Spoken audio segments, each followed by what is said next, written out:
Okay, let's start. Good morning. Here I am back on stage to introduce our wonderful keynote speaker of today, Amal Ahmed.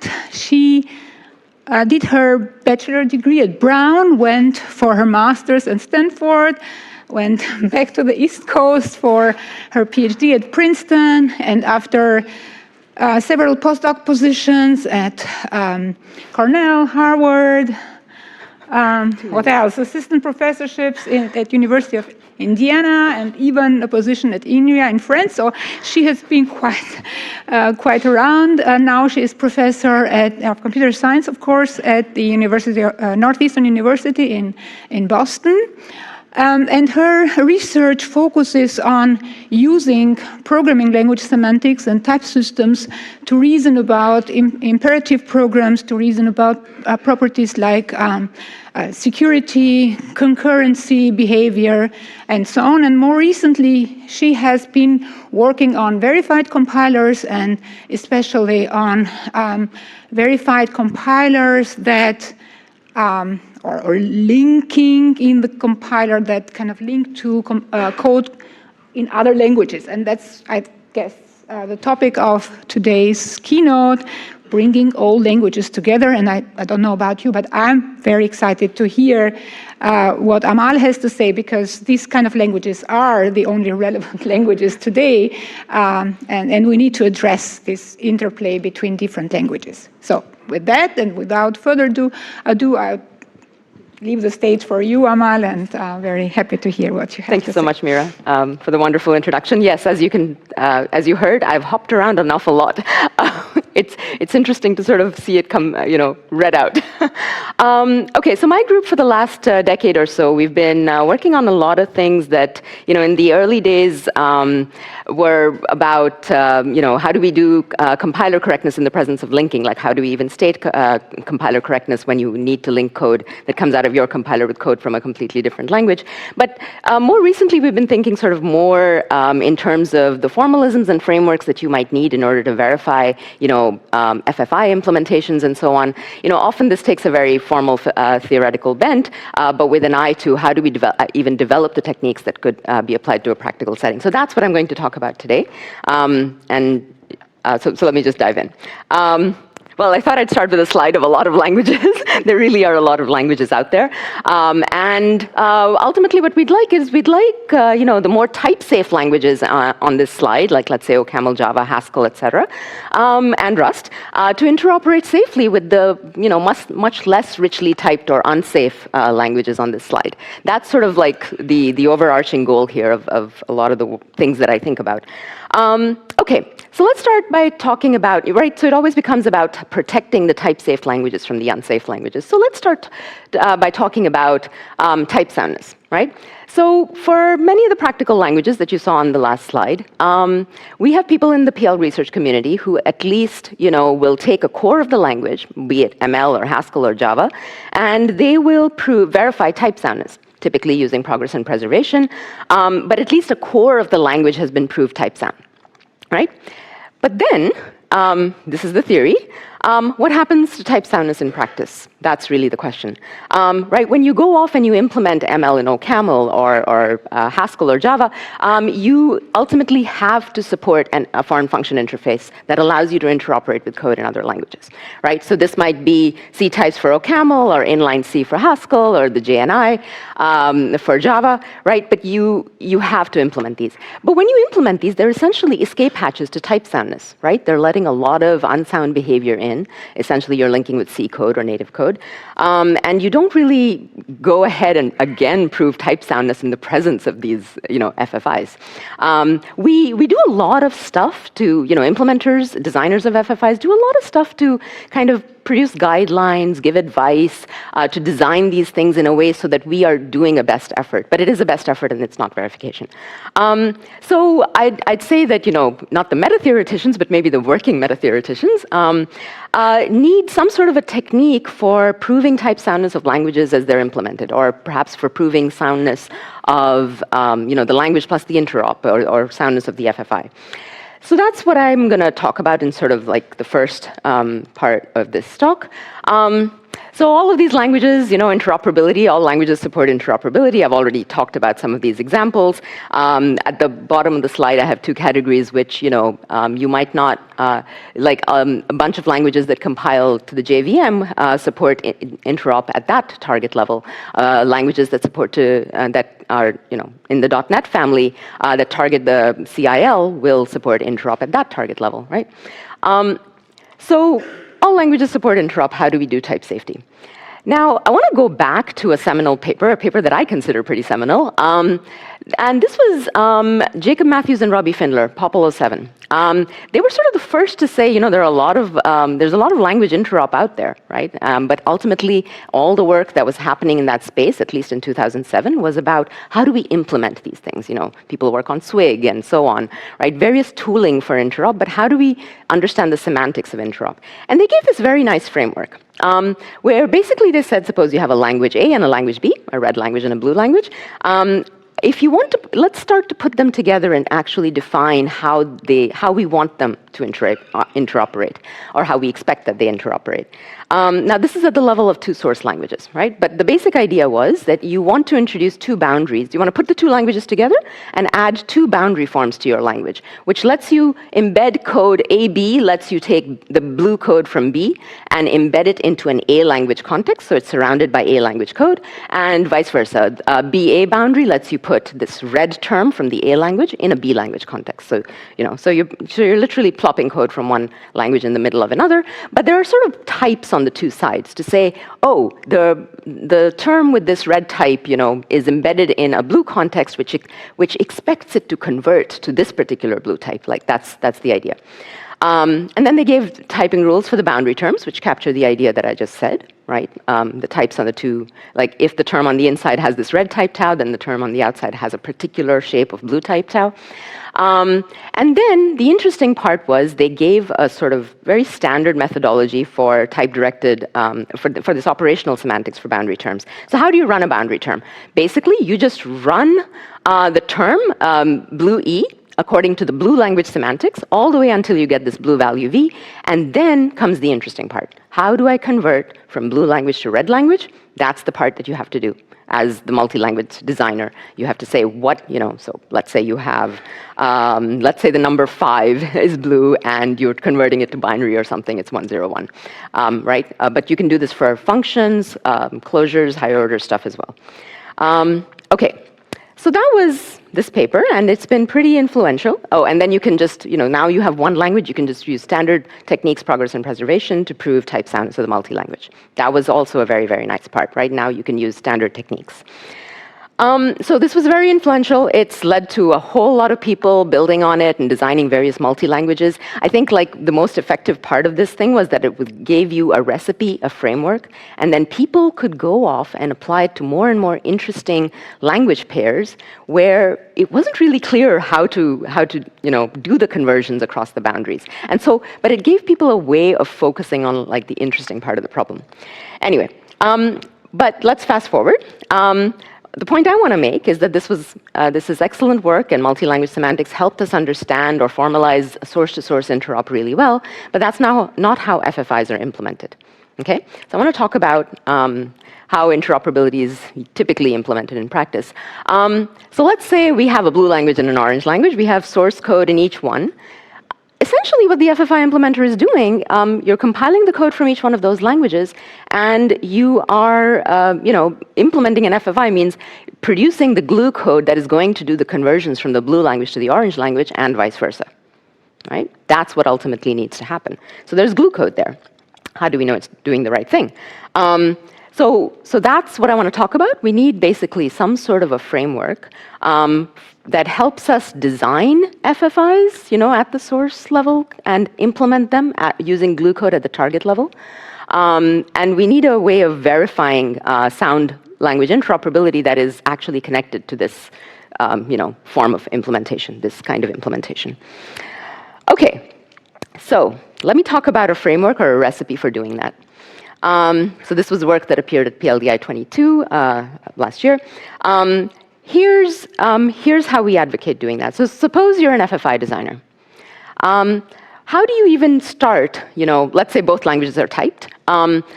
what do you do to start off with in order to define interop between these? I'm going to phrase it as I'm going to add some sort of a boundary form. I'll stick to this generic form of boundary, which essentially lets me put, orange code inside blue context and vice versa, just like I was talking about. I'm just using slightly different notation. And then the main thing that you have to do, the decision that you, the FFI designer, has to make is which types in the orange language should be convertible to which types in the orange language. Okay? I'm going to capture that with this abstract convertibility relation. You might decide ints are convertible to ints, strings of this particular format are convertible to strings of that particular format. You would never say that a function should be convertible to a pair, right? So basically, you give a set of convertibility rules of which types in language A make sense to convert to which types in language B. And again, I'm talking at the level of a framework, so I'm abstracting over details and trying to capture the essence. Okay, so the idea is then that if you have an orange term of tau B, and tau B is a type that's convertible to tau A, then I can put it inside the boundary, the person writing the code can put it inside that boundary and use it in a context that expects a tau A, and vice versa. Okay, so decision one, specify convertibility rules. Which types are convertible to which other types in the other language? This, then second step is you have to implement the target level conversions for each pair of convertible types. So for every convertibility rule that you gave, you have to specify, what's the glue code that's actually going to take the compiled thing that used to have type tau A and convert it to something that has the right shape as a tau B, but at the target level. Right? So these are target level conversions. I'm going to write them as these functions C that are, you should think of as the glue code that converts from a blue type to an orange type and orange to blue. I'll get more specific in terms of those types later. Okay. Now, I want to prove soundness of this entire FFI design and implementation. And this is sort of the novel idea. To do that, we want to define something that I'm going to call a semantic intermediate language, or semantic intermediate representation. How do we define this semantic IR? We're going to use, sort of insights from semantic models of type systems that, we've been working on for the last couple of decades, really. But here's the basic idea, even if you don't know what a semantic model of types, et cetera, looks like. Basically, I want to say, given a blue type, what are the shapes of all of the target terms or target code that behaves like that type, right? So if the blue type is an integer, then the terms that inhabit it, or at least their values that inhabit it, will be some representation of numbers. If it's string, it'll be some representation of strings. If it's a function, it'll be some representation of a closure in the target language. Okay, and then there will be further constraints on how they behave when they run. But essentially, this is a logical relation. For those of you who know about logical relations, it's just a semantic model of source types, as you want to think of them as the sets of target terms that behave according to the rules of those types. Okay? But these are target terms, and we're saying when they inhabit the source types. That's the key novelty. Okay. I want to visualize this just a little bit. I want this picture to sort of sit in your heads. So for all these types in my orange language, for every type tau, I'm basically defining a set at the target level. What I'm doing is, the entire IR at the target level, or I can say IR or I can say target, is a big language, but essentially a semantic model, the semantic IR, is cutting it down to a sensible space. That dotted orange circle at the bottom essentially includes all of the behaviors that actually exist in this, that correspond to something you can do in that source. Okay? So we're cutting out the junk. Okay. So now, once you have specified this sort of semantic IR, this semantic model, you can prove conversion soundness. Okay? So for every convertibility rule that you had in your language, you said a blue type is convertible to an orange type or vice versa, and you wrote the glue code for it.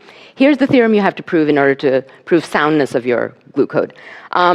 So if blue tau is convertible to orange tau, then given any target code that inhabits the set of the blue tau, right, that behaves like the blue tau, if I wrap that code with the appropriate conversion wrapper from the blue type tau to the orange type tau, then that code behaves like an orange type, belongs to the set that is the orange type, and vice versa, right? So give me something that behaves like a blue thing at the target level, and after I put my wrapper, my glue code around it, it will behave like the orange thing. That is the sort of, given your model, that is the ultimate definition of, yes, I have taken behaviors from this type and turned them into appropriate behaviors in this other type that this other language understands. Okay? All right, so that's the key thing. And once you have that, you essentially, you keep turning the crank for the way you do these logical relations, and you prove soundness of the entire system. Okay. So yeah, this was in this paper, if you're interested in details. What I'd like to do next is, I'm just quickly going to say what we did in this paper. This paper was about a framework. So we did 3 separate case studies in the paper. The first one was, we looked at shared memory interop and kind of data representation. So basically, when is it safe to share mutable references or mutable data structures across 2 languages without copying or wrapping? Once you start building these semantic models, you as an FFI designer can actually make much better decisions about what you want to allow to be, converted from one language to another. Some things might be way too expensive to convert, so you can choose not to include the convertibility rules for those things if it's really, really expensive to do that, or if it's expensive to do that safely, let's say. So we discussed some of that in the paper. We took a look at a language which essentially looks like ML, and another language which has, which we called AFI, which makes sure that you cannot use a resource, affine resources or affine types, in which you cannot use any affine resource more than once. Though you can use it not at all. And that basically is, safe mixing. We use runtime checks to ensure that any affine resource is not used twice. Actually, I'll go into this in more detail because it's sort of the simple case study that I can walk you through. And then finally, this was the most interesting one, and the thing that we are really sort of proud of, which is we looked at 2 languages which have very different memory management strategies. One is a garbage collected language, basically like ML. And the other is L3, this language which essentially you can think of as a core of Rust that only supports Rust's sort of ownership discipline, doesn't support borrowing, etc. But it has a type safe, the type system essentially guarantees that you can safely free memory, you can safely change the types of data stored in a memory location, and so on. So yeah, safe interop between a GC'd and a manually managed language was this final case study. Okay. So I'm going to go into, I want to walk you through the recipe with an actual concrete example. Doing the GC'd and manually managed language is a little bit too much for, for a 1-hour talk, and so I've picked the middle case study. Okay, so this is just, you don't have to read this. It's just, I'm trying to say give you a flavor of my 2 languages. One has the first one, mini-ML, has polymorphism and references and pairs and all those things. AFI is basically a standard affine or substructural language. It has, these lolly types, tau 1, lolly tau 2, and so on. Okay. The key thing here in the syntax, again, the rest is completely standard, is just that we're adding these boundary forms so that we can embed code from one language into the other. Okay, I'm going to compile to a rather high-level target, okay, because, again, showing you low-level code is going to be too difficult. So I'm compiling to essentially a lambda calculus. You can think of it as a scheme if you like. It has references and memory allocation because our source languages, one source language has references. And we give ourselves a way of raising errors. So there's fail, and you can fail with a type error, which would be like a scheme-like error or runtime type error. And this conversion error, which is something that only the compiler will use in its glue code. Okay?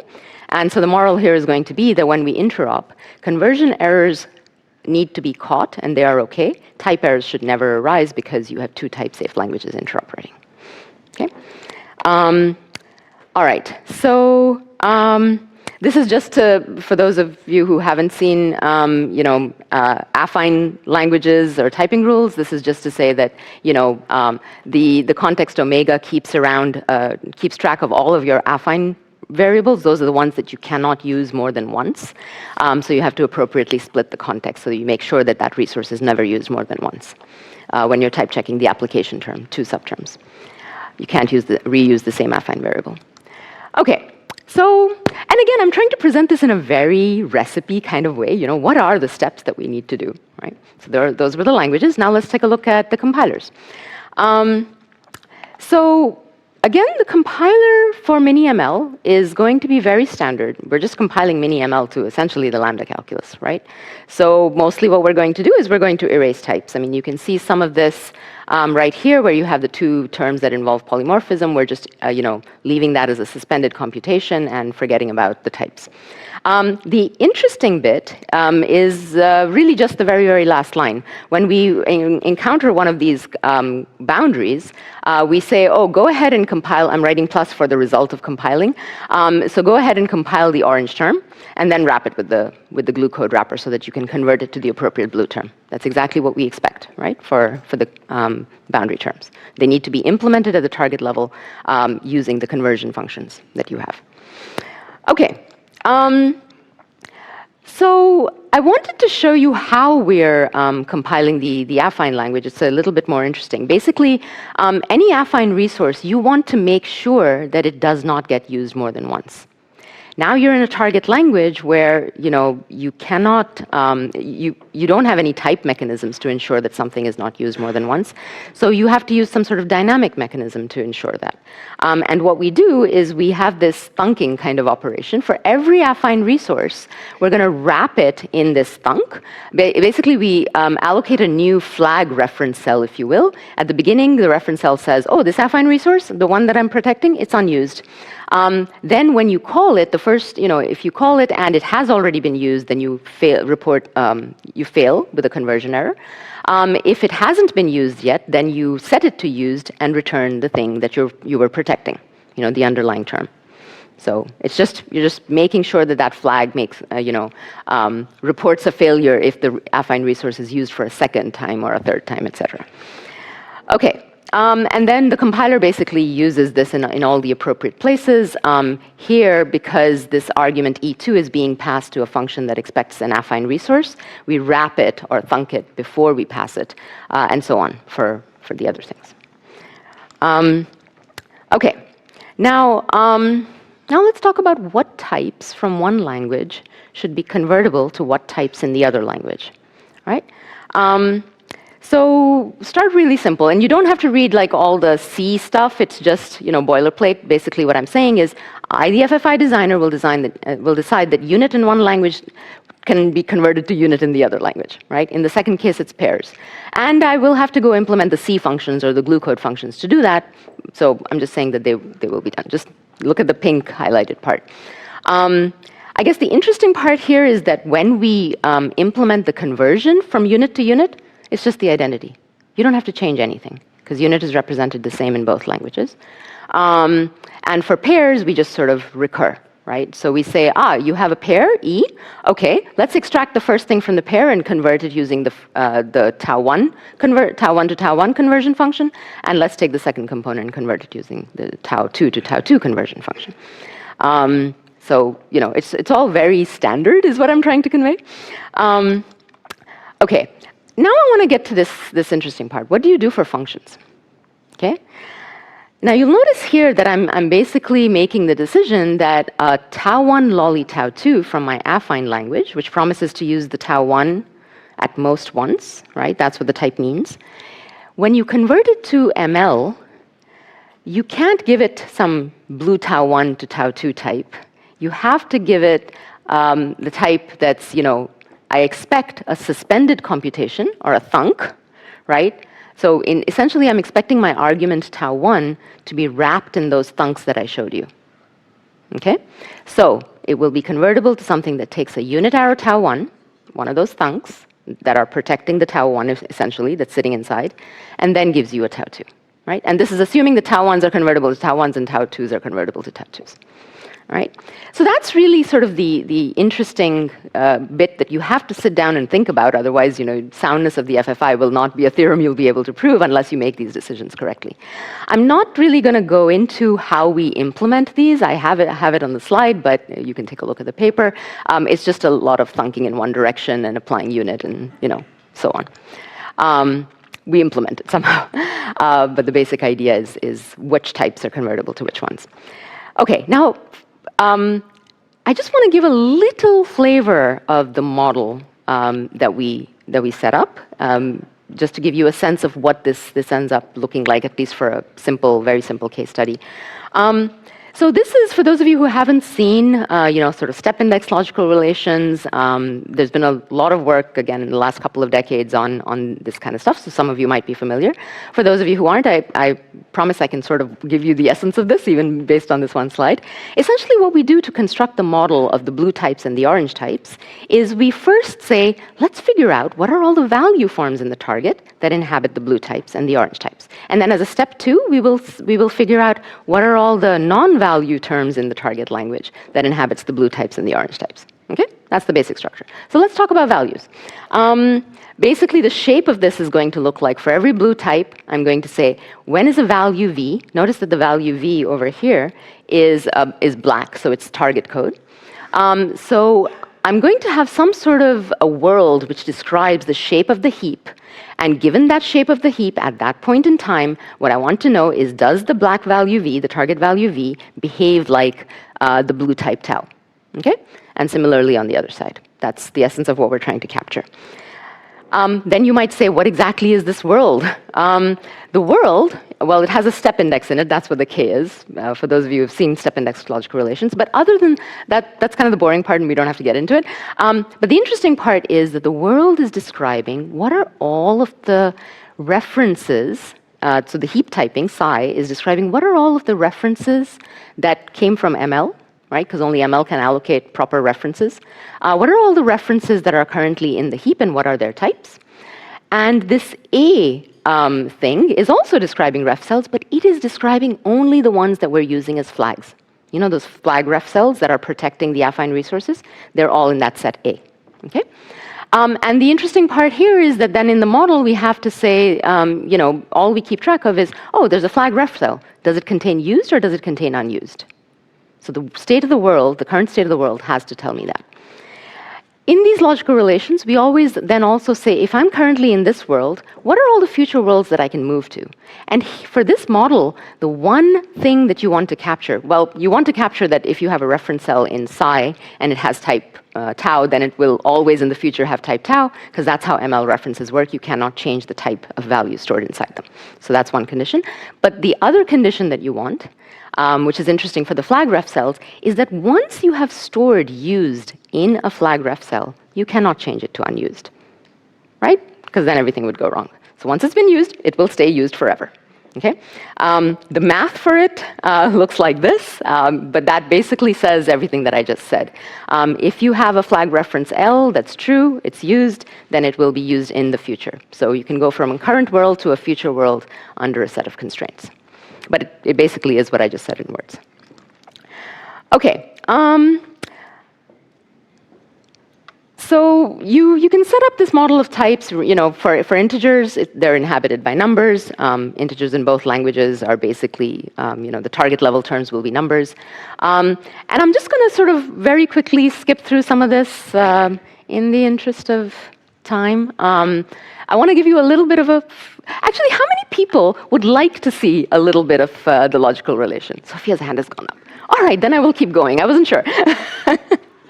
Okay, the goal here was, the reason I have this slide is I thought, I want to give a little micro tutorial if necessary, just to show people how this works.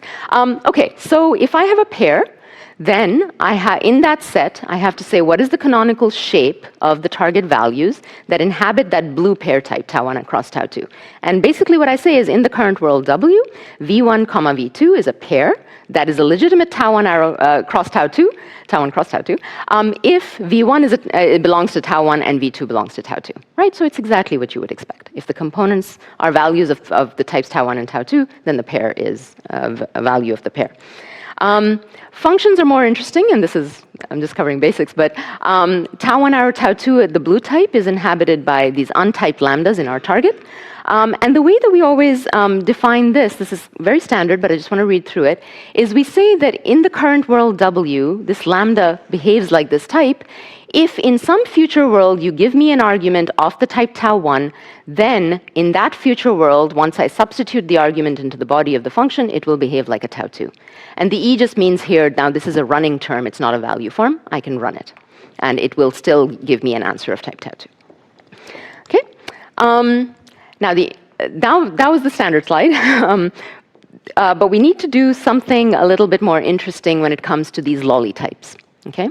So when does one of these lambdas behave like tau1 lolly tau2?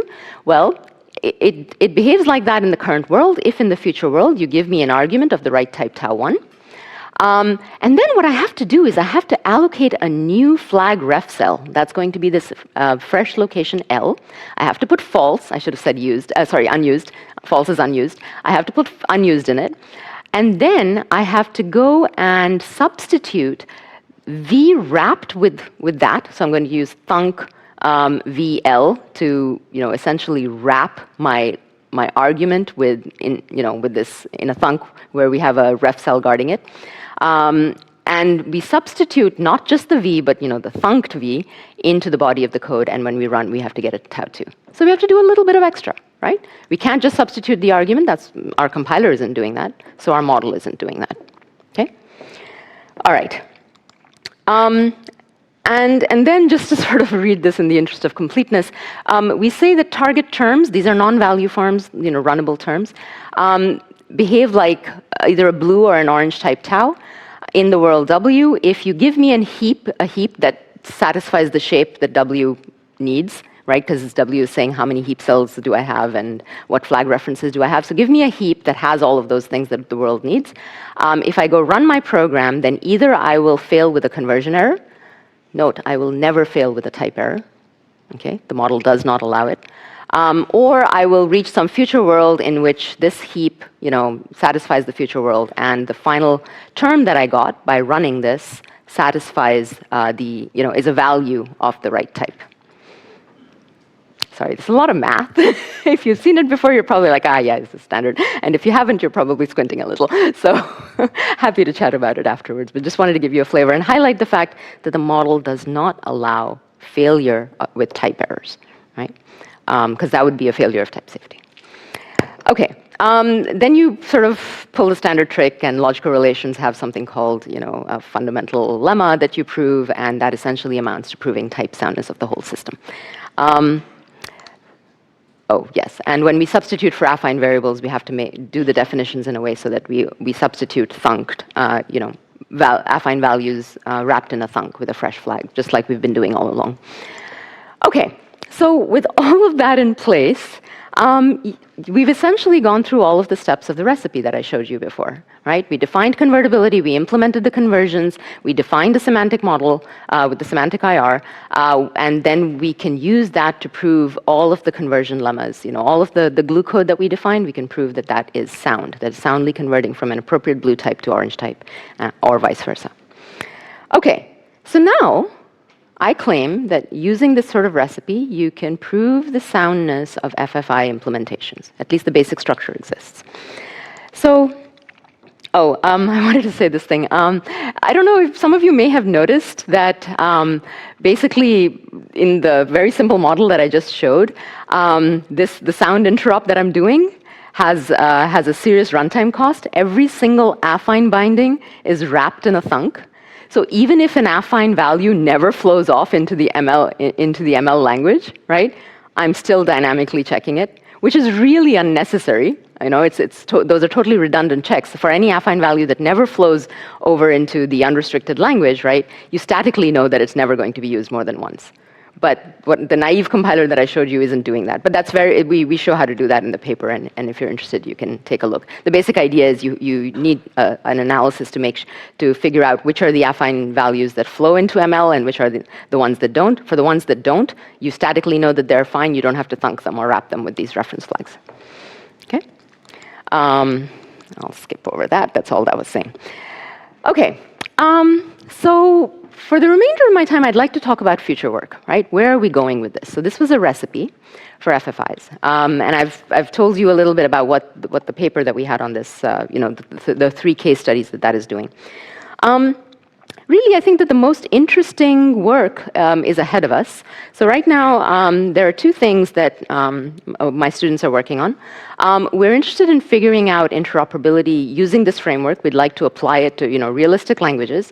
My student Andrew Wagner is working on a model from of Rust types inhabited by WebAssembly terms that we'd like to then use to study what sort of safe interop can we design between ML or CAML and Rust. My student Nate Yazani is working on interop between a Haskell-like language. Essentially, it's like the core of Haskell and C++. Compiled down to LLVM. And we're basically trying to study this interop using the framework that I've just described. Of course, these are very substantial languages and efforts, so this is going to be some time.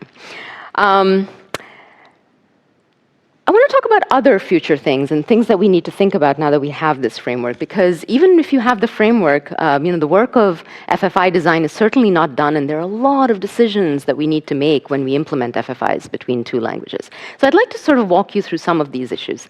The first I've sort of called, we need to be thoughtful about the meaning of types. So the next few slides will walk you through what I mean by that. I thought I'd do this with two languages, just to sort of show what I mean. Imagine that we have a pure language. It's not pure in the sense of terminating. It has recursive functions, but it does not have state. You cannot allocate memory, okay, or have read-write effects. And then there's a stateful language with ML-style references, etc. Okay, so I want pure and stateful to interact. And let's think about what what the types should. Oh, first let's think about what target we're going to compile it to. So I'm going to make up a contrived target just to make my point. Okay, the contrived target here is basically an untyped lambda calculus. It has fix, so we can do recursion. But I've basically this language has a dynamic region-based kind of memory and a memtrap instruction. The memtrap instruction, so region-based memory, basically what we want to do is all locations will be allocated in some region. There will be some most recent region. And basically what memtrap does is it reports an error if the program accesses locations that are not in the most recent region. Okay? I'm making up a contrived target, but I have a point I'd like to make in a minute. All right, but just imagine this model of you're allocating things. Perhaps at some point we will figure out how you decide, oh, I need to move to a new region and allocate stuff in it. Now, if while you're in that region, you can only access locations in that region, you cannot access locations in an earlier region. Okay, and I'm going to use this in a particular way soon. All right. Now I want to go back to these kind of models and say, what did we actually do when we wrote them down? Okay? So here is a model of P plus S, pure plus stateful languages. All right? And I want you to focus on this part. What is it saying if I define it this way? It says, oh, if you run the program E behaves like a blue type tau. Remember, blue types are pure. They're from the pure language. They're not supposed to have stateful effects. But this says that if you run E behaves like this pure type tau. In the world W, if you run in a state or a heap that satisfies the current world, and then you get to some future state or heap that satisfies, blah, blah, blah. But notice that this W prime can now have more locations. So while I ran this supposedly, this term that's supposedly supposed to inhabit a pure type, this is saying, oh, it's perfectly okay to have stateful effects. Right? It's saying, oh yeah, you can allocate, you can do whatever. Is that what we want? Blue is a pure type, right? Or a type of the pure language. And this is really a decision you need to make. Like, when you do interop, are you allowing the stateful language to kind of just bring stateful effects willy-nilly into your pure language? Do you want that?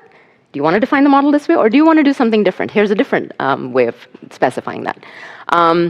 This says that I'm going to run because at the target level, we do have references. So I'm going to run my term, and I maybe end up with the store S prime or state S prime. But ultimately, the value that I got needs to behave like tau in essentially the original world. I am not allowing W to change to some future W prime. I'm not allowing it to have more references. I'm saying state needs to be the same. Okay? So here, pure types are not stateful. And then, let me show you a third model. This is the sort of completely naive, utterly obvious model of a pure stateful language. This one has no world. It's, I'm a pure language. Why do I need a world? Why do I need references, right? I just don't need them. So this is a model of the pure lambda calculus, essentially, or simply type lambda calculus. So I'm saying that a lambda behaves like this. If you give me an argument, I stick it in, and I can run it. And here we're saying, yeah, okay, the target might have some state and heap, and maybe something happens, but ultimately, we are still in the pure model. Right? We will get a value that belongs to the pure type. So this is really a pure model, right? So you, as a language designer, need to figure out, if you're setting up these models, which one of these are you trying to enable via interop? Do you want really loose interop in the first category, or do you want really tight interop that essentially corresponds to the second and third category? Now, why did I show you? Okay, yeah. So here, pure and stateful, right? So what do we want? I just basically said that. So if we really do want stateful code to not affect pure code, then you need some way for this boundary, right, that's sitting between the orange and the blue code. You need some way to actually enforce, your compiler needs to enforce safe encapsulation of foreign behavior. So your compiler needs to insert something to enforce safe encapsulation, right? If you want stateful code to not affect pure code. The reason I showed you this region-based language with the memtraps is we can do that by writing, in a very simple way. Basically, I'm saying, the second I have to insert the glue code for these boundaries, what I'm going to do is I'm going to allocate a new region, and then I'm going to run the term E only in that new region. So that means that whatever stateful effects it has in only the very last region. It cannot touch prior ones. And the second I'm done, I'm past the boundary, I cannot, access code in a region that's gone, essentially. That's not the most recent. So I will memtrap. So essentially a dynamic way of capturing errors where anytime encapsulation is violated. Of course, this is a contrived example of how you would implement this in the target, but it's just to give you an example of the kinds of decisions you have to make if you really want, safe encapsulation of behavior. So once you have this, if you implement your glue code for that boundary using this idea, then you can prove that, any term in the P plus S model, right, so you can prove convergent soundness, but you can also prove that if you have something, what was I trying to say here? Yes, so this is the middle model that I showed you, right? So if E belongs to the pure plus stateful model in world W, then I can just throw away that world and it still belongs to the pure model. So that we actually do have captured the obvious notion of purity. Okay, let's talk about another thing. Suppose that I have code in the pure language, and inside it, I want to use some library code. Maybe what the library code is doing, so there's bits of this orange stuff in there, which is library code. And they're imported functions, let's say, like alloc, read, and write. Okay? Now, I've purposefully put some uses of orange in there, and then there's some blue surrounding them, and then the boundaries on the outside, right? The problem is that if I'm using alloc, read, and write in here, then in these blue parts over here, I need some way of talking about references, right? But that's sort of unfortunate, because then that means that I can't just use alloc, read, and write. All of the code over here, anything that takes the result of an alloc and does something with it, all of the code in here needs to be written in the orange language. But I don't want to go write code in the orange language. I just want to use some library functions from the orange language. So what do you need to do in order to enable, use of libraries in this kind of fashion without resorting to, switching to the library language in order to write the code in that boundary? We shouldn't have to write the surrounding code in the stateful orange language. So here, we've been proposing an idea called linking types, that essentially you need to augment the types of pure so that you can allow a programmer the flexibility to essentially work in a slightly richer type system for part of the language, but you still want to take advantage of encapsulation at the boundaries. So you want to allow the programmer to choose where to place those encapsulation boundaries that I have in that picture. And then in the middle, they can sort of work with richer types than the blue language has within this region, but once they go outside the boundary, they have to switch purely back to blue types again. So what does that mean? Augment your types with these pink linking types, which actually do have references in them, so that I can take the result of my alloc, let's say, and maybe do a read or write on it later, right? But it's all within this region where I'm working in the blue language, but with richer objects, richer types.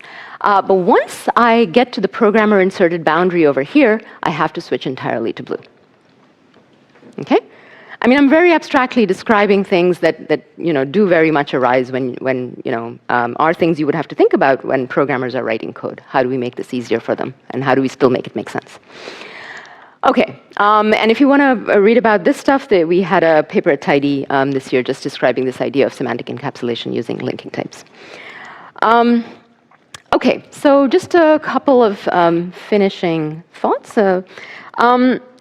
Now that we have these semantic IRs, what are other things we could do with them? And I've done a lot of work on so-called secure compilation that I want to talk about briefly.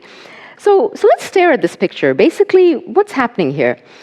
This semantic IR is cutting down the space of the target, right? It's saying, oh, you only need to think about the things that are in this orange circle.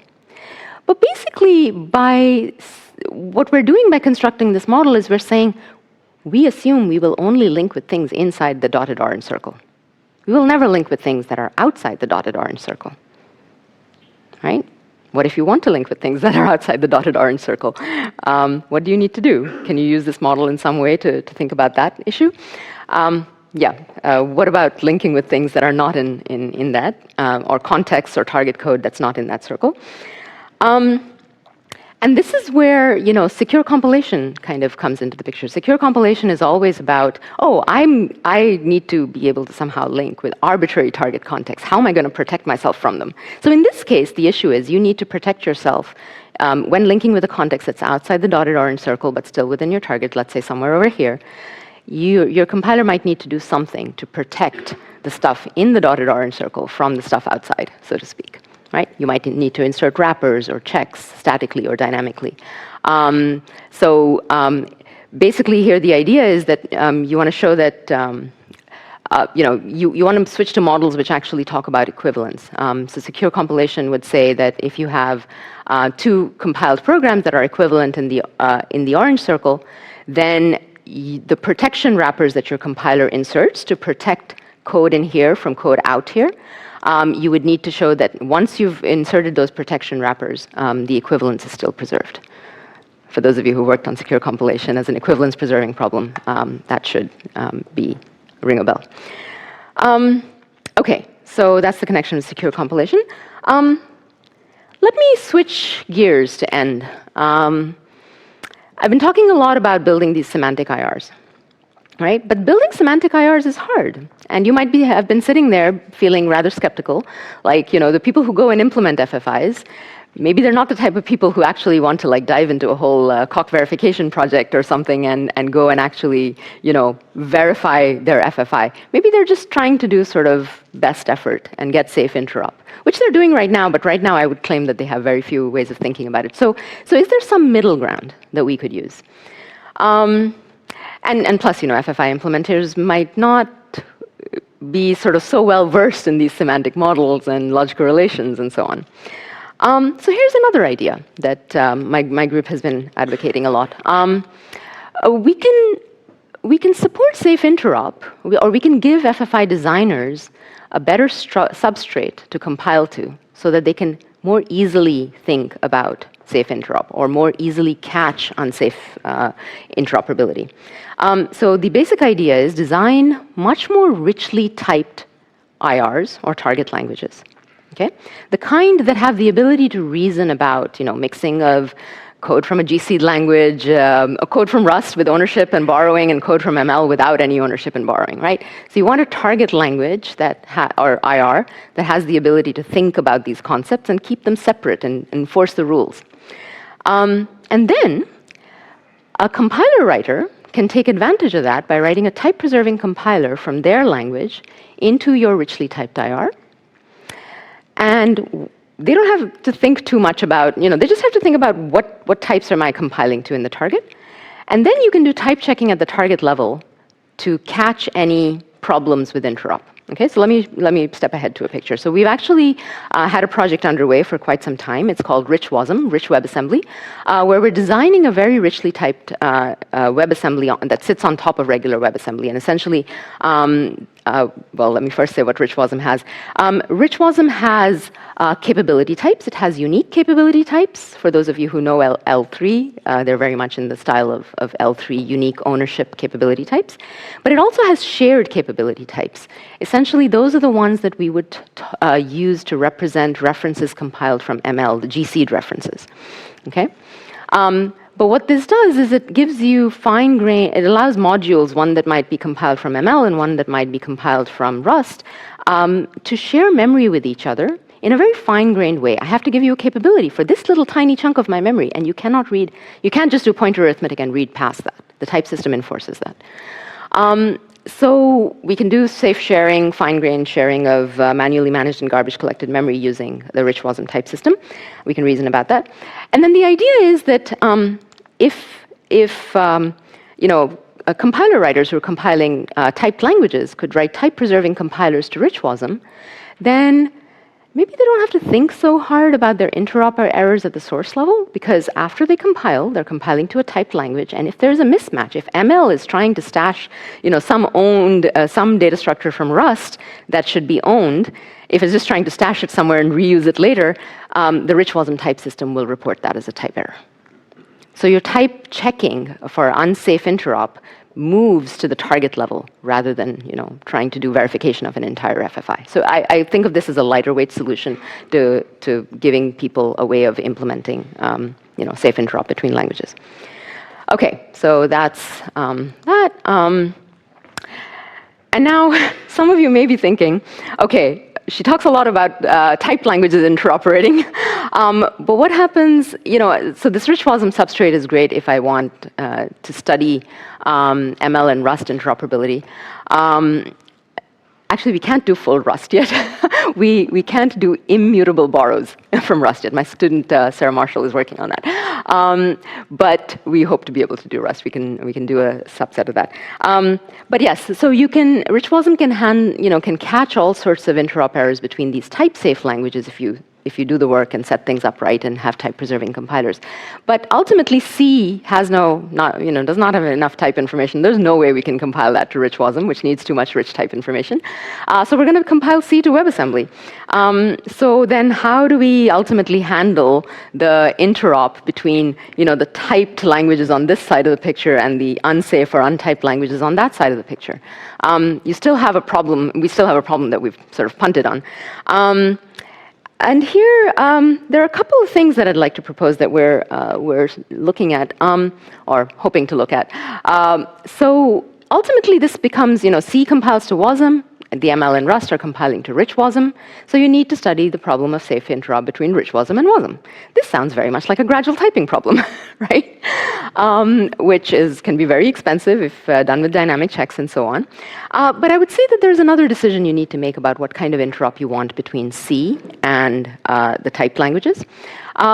Basically, if you decide that you don't, you're not going to, if you want to do shared memory interop between C and let's say, one of the typed languages, then you have no choice. This is a gradual typing problem. You will have to insert protection at the boundaries. It will be expensive. Maybe you can use some ideas from static contract verification in order to eliminate those checks in order to get better performance. The standard tricks that the gradual typing community sort of understands. But you could do something else. You could do shared nothing interop. Now, there's already underway the WebAssembly component model that actually my student Lucy is working on with Luke Wagner and Andreas Strasberg. Well, she's working on the spec for that. Primarily, Luke's been working on implementation stuff. The component model is a way of doing, essentially it has these interface types that allow you to do shared nothing interoperability between WebAssembly modules that often might have come from different languages. So you could use the component model's interface types to sit at the boundary between the code that comes from C and the code that comes from the typed languages into rich WASM. So that's another idea.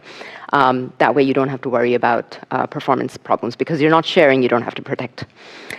Okay, and that's about it. I want to leave you with these two pictures as the takeaways, right? These are the two main ideas I've tried to kind of go through.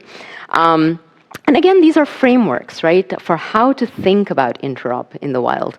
There is tons and tons and tons of work to be done to take these framework or methodology kinds of ideas and actually apply them to realistic languages. And some of this we're a little bit further along than for other things, but I think that there's a lot of exciting work to be done. So, questions. Thank you.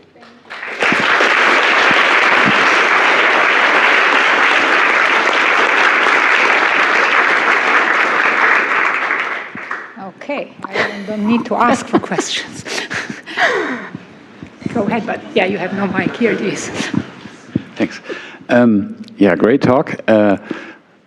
I have one thing where I seem to be missing something. So in your example where you compile down to the stateful language is encapsulated and you have this memory region way of protecting things. So how would this work if in the case where actually the stateful stuff like the FFI wants to return something, it has to allocate in memory to the pure thing, to the pure side, right? See, that's the thing. That's what I was trying to get at with that picture where I was saying let's use. This is exactly the picture I think that you sort of are talking about. So the stateful language, the orange code, right, wants to, let's say the first orange bubble over there is a call to alloc, and it tries to return a reference, right? Now, if I was just returning a reference from the orange language to the blue language doesn't have any references. Is that basically what you were asking about? Well, the blue language might be implemented with reference underneath, right? So the FFI might have to allocate something for the blue language so that it has to outlive this boundary. Yes. But see, in my first picture over here, I had this assumption that whenever I have this blue boundary, that it's just automatically there anytime I transition from orange code to blue code. It's just automatically there always. And the point that I was trying to make with this picture is I don't want that boundary to be automatically placed because I want to use the references that are coming from these calls to the orange libraries. I want to use them for a little while, right? So I want to take a pointer from the first bubble and pass it to the second bubble, but how do I get it through the blue thing that's sitting in the middle? Because that doesn't have references, right? How do you implement that? Am I sort of answering your question? Yeah, I'm still a bit confused because you implement the blue language with references underneath as well, yes. Right? And in this, say there's a string type, you allocate that on the heap with the reference. You never mutate it, but maybe the FFI wants to allocate a string, initialize it, and then pass that string to the blue side, and it's going to live there forever, right? It's not bounded in any way.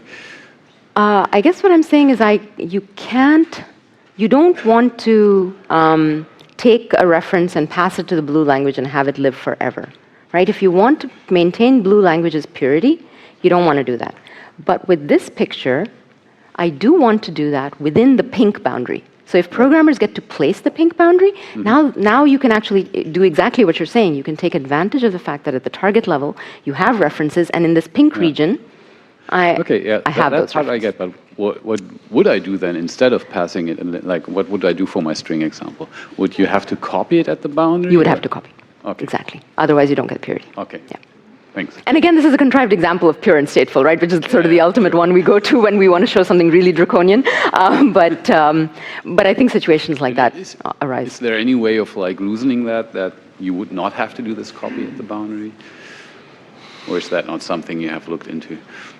It's not something. There may be clever ways of doing it, but I don't know off the top of my head. Fair. Yeah. From the point of view of language design of the target language, in your experience, can you elaborate on what are the features that a good target language should have to facilitate, or in some sense to be ideal, to allow composition of language without losing their properties? So, in my opinion, it would have to be a typed target language, right? Ultimately, so compiler has many IRs in it, right? And I often like to put it this way, that it would be nice if your IRs could all be typed until the point in the compiler where the last of the linking happens. Because types are only essential to make sense of whether linking is safe or unsafe. After you have a whole program, you can erase the types. Now, you said, what are the properties of the target, right? So, I assume you're not asking about untyped targets, right? I'm leaving it to your interpretation. If you want to compile to untyped targets and reason about safety, then you should be using, I think, the way you need to think about that is using the first picture here, right? The thing on the left. Because that framework completely handles untyped target languages. But the way you handle it is by building a semantic model of source types in terms of untyped target terms. You can do assembly then. You can do x86. It'll be a bit hairy to build that model, but people have done it, right? For idealized things. But the advantage of the right-hand side is more, I think, in line with what you're asking, right? What are the features of a good IR or of a good target? And here I would say that rich WASM is something where we've tried to do that. It should be something that has a type system where the types that you have can be used as building blocks to encode a lot of different kinds of features that come from source languages. These days, one of the biggest things that we all struggle with is, the ownership and borrowing discipline of Rust. How do you encode that at the target level? Rich WASM does not have ownership and borrowing. It has capability types, but it has unique capability types and shared capability types. And we might need another form of shared but fractional capability types in order to handle immutable borrows. But these are the kinds of building blocks, they're capability types, not like Rust-like thing, that you can use to encode different disciplines from the source languages. That's the intuition. Hi, yes. Thanks for the talk. That was very interesting. I was wondering, so you mentioned that in sort of rich WASM and richly typed IRs, you can sort of catch interop errors by type checking. Yes. So is there, so I had a question of whether the processes of backporting errors in rich WASM to sort of the source language is easy, or are there challenges in there? And what's the process? Thanks. Yeah. So most of the work on rich WASM has focused on, we have this massive cock-proof proving. Type soundness is a very fancy type system. So we built two prototype compilers, one from like a mini ML and one from L3, which is like a core of Rust. And the rest, I think, is future work. Backporting errors, figuring out how to report them. My student Daniel Patterson and I had a paper a few years ago at Snapple, I think it was Snapple 2017, on linking types. And we talked a little bit about cross-language type errors and how we think they ought to be reported back, but that's not something we've actively worked on. But I have some vague ideas if you want to chat later. I see. Thanks. Yeah. Or read that paper. Thanks for the talk. So when dealing with FFI code, I find callbacks to be some of the most annoying things to get right. Do you have case studies with callbacks? Not case study as such, right? My group has focused very, very much on like frameworks for how do you actually verify this stuff.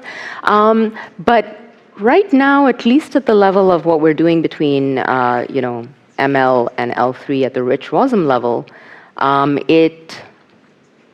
that is not a problem because the type system at the target level is rich enough that it works out. Sorry, not a very detailed answer, but yeah. Thanks for your very inspiring talk. So could we reuse your approach to build an interrupt between the coq proof assistant, for example, and imperative ML through coq extraction? Ooh, through coq extraction. What's the target? Imperative ML? Sorry? The source, one source is coq. The other one is imperative ML, right? And the target is also imperative ML. Yes, Yeah. exactly. And you want to extract, so you want to program in COP with... The extraction is the compiler. Sorry? The extraction in that case is the compiler, right? So yes, I'm going to just sort of say that at least after thinking about it for 1 minute, yes, the framework should be applicable, but it will be very hard. Okay, thanks. Sure. Thank you.